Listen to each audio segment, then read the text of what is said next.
Hey, I'm Martin and I help manufacturers to create great quality products. And in this video, I'm going to explore step number 2 of our 4-step process to transforming your operations, which is quality control, embedding consistency into every step of your manufacturing process.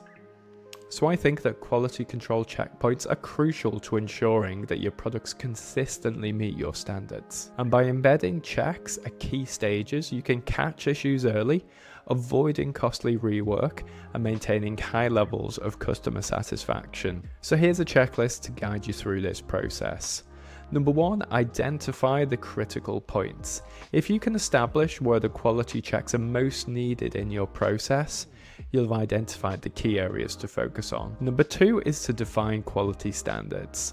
You need to set clear criteria that define what quality looks like at each stage. Number 3, integrate feedback loops.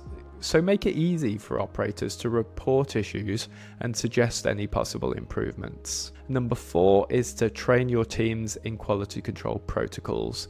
You need to make sure that everyone understands what their role is in maintaining quality products for your customers. And why this is important is because systematic quality checks reduce variability and they ensure that every product meets your standards. And this consistency minimizes waste, it reduces defects, and it enhances customer satisfaction. So in the next video, I'm going to look at step number 3 of our process, which is analyze, using data to make informed decisions that improve your manufacturing operations. Stay tuned.